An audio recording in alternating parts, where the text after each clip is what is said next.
of the papers in the room, including notes of the secret meeting. Also taken were the candies the pontiff often enjoyed while reading, and even the Pope's reading glasses and slippers. All these items were never seen again. Next, Vilo sent Sister Vincenza away to a convent after forbidding her to tell anyone that she had found the pontiff dead and anything about what she saw. And then at 6:10 a.m. he ordered embalmers to be summoned. But the most shocking occurrence of all was that they arrived almost immediately. It was estimated that given the distance the embalmers had to travel, they must have been contacted at 4:45 a.m., 15 minutes before the time that the sister had discovered the Pope. At 7:30 a.m. a public announcement was issued. The cause of death was heart failure. Instead of Sister Vincenza, it was reported that the Pope's secretary, Monsignor Maggi, had found the body, and the time of discovery was changed to 5:30. By the time of the announcement, the embalmers had already done their work, just as in the all-too-similar death of the Russian Archbishop only 23 days before. Any possibility of 100% accurate autopsy was eliminated. If foul play was involved in the death of John Paul I, the chance to prove it was conclusively gone forever.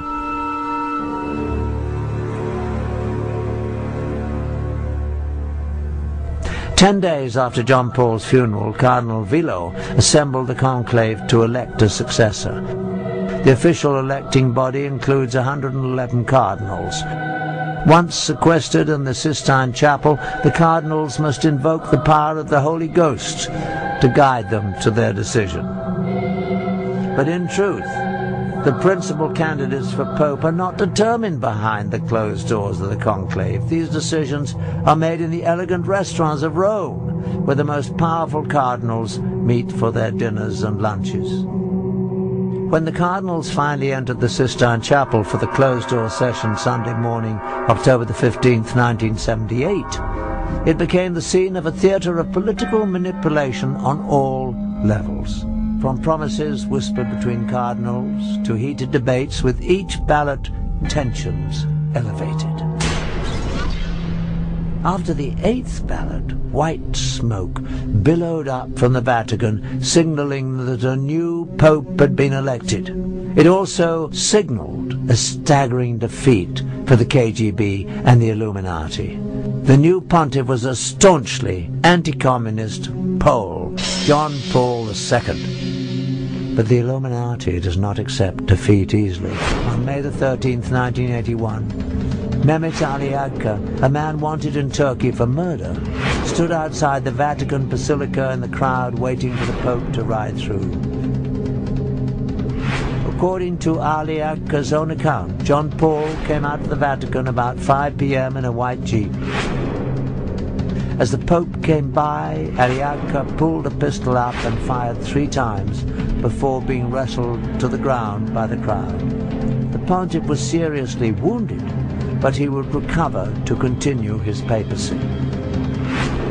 At first, Ali Agca asserted that he had acted on his own, but investigators became convinced that a much larger conspiracy had used the obviously unstable and dangerous man as a tool for assassination. Soon, Ali Agca admitted that the shooting was part of a Bulgarian conspiracy masterminded by the KGB. But of course, both Bulgaria and the Soviet Union denied any involvement. When the jury announced Ali Agca's conviction and life sentence, he seemed shocked that he'd been left to bear the responsibility for the crime alone.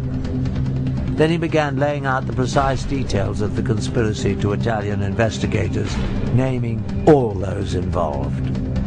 On November the 25th, 1982, Serge Ivanov Antonov, an employee of the Bulgarian National Airline, was arrested in Rome and charged with involvement in the assassination attempt.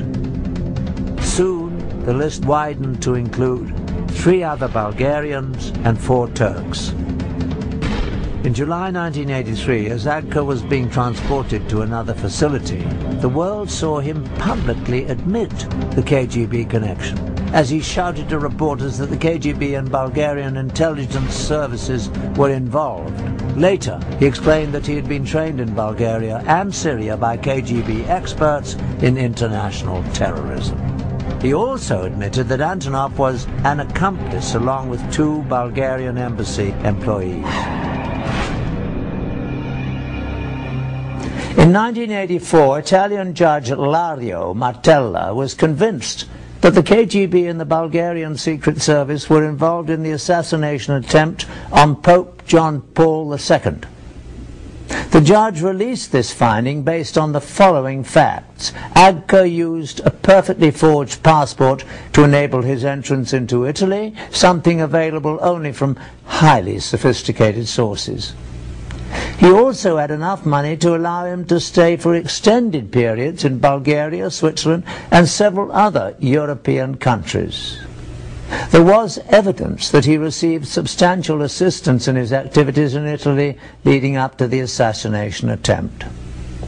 In spring, the trial of 8 men accused of conspiring to kill the Pope convened, and the facts began to emerge. During the trial, several Turkish defendants testified that they aided Agca in his travels from Turkey through Bulgaria to Italy. Another said he had made payments to Agca from the Bulgarians on trial. One admitted delivering the assassination weapon to Agca in a Milan restaurant.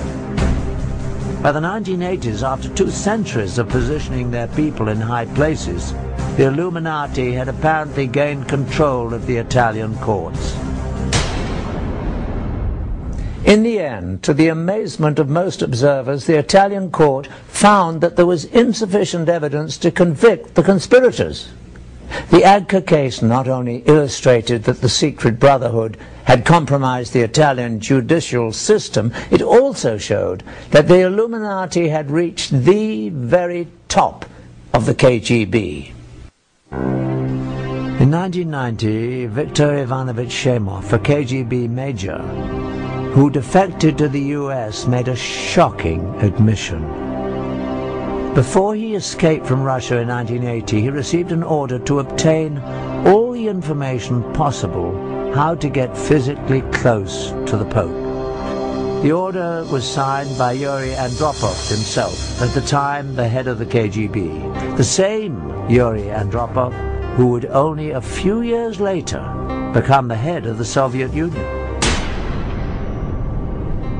The Illuminati's final step to domination called for military coups around the world to seize power in order to create one global government controlled by them.